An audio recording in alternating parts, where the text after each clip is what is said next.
L'info écho avec Capital. Le coup de gueule du jour sera-t-il poussé par les assurés contre la hausse de leurs cotisations ? La question se pose chaque année. Votre assurance santé, habitation ou auto augmentera-t-elle et de combien ?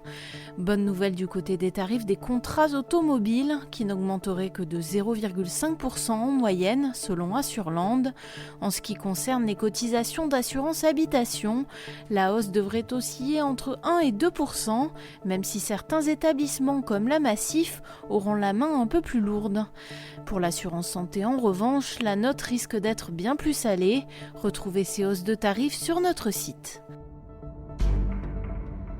L'info pratique Capital, nouveauté chez les fonctionnaires, depuis le 1er janvier 2020, ces derniers peuvent bénéficier de la rupture conventionnelle. Les agents publics peuvent donc désormais mettre un terme de manière amiable à leur CDI, une possibilité jusqu'ici réservée aux salariés du privé uniquement.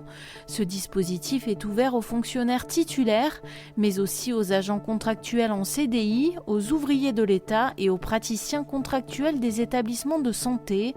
En sont exclus les fonctionnaires stagiaires, les agents en situation de détachement et les fonctionnaires âgés de 62 ans et plus. Procédure à suivre, indemnisation, Capital vous explique en détail comment faire pour en profiter.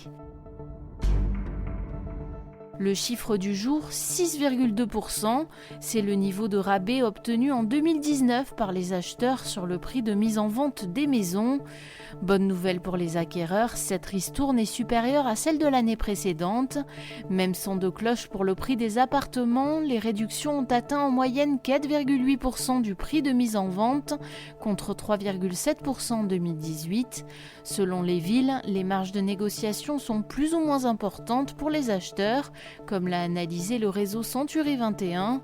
Ainsi, à Clermont-Ferrand, si vous pouvez espérer une ristourne de plus de 8% sur le prix initial, ce rabais atteindra difficilement 2% à Lyon. On termine avec le Royaume-Uni qui pourrait sortir du programme Erasmus. Mercredi, les députés britanniques ont voté contre un amendement qui aurait obligé Boris Johnson à négocier le maintien du Royaume-Uni dans le programme d'échange. Un vote qui a provoqué un flot de réactions sur les réseaux sociaux, notamment de la part d'étudiants inquiets de ne peut-être pas pouvoir partir étudier au Royaume-Uni. Pour tenter d'apaiser les esprits, le sous-secrétaire d'État préposé au Brexit a affirmé que le Royaume-Uni poursuivrait sa participation à Erasmus pendant toute la période de transition jusqu'à fin 2020. C'était l'Info écho avec Capital.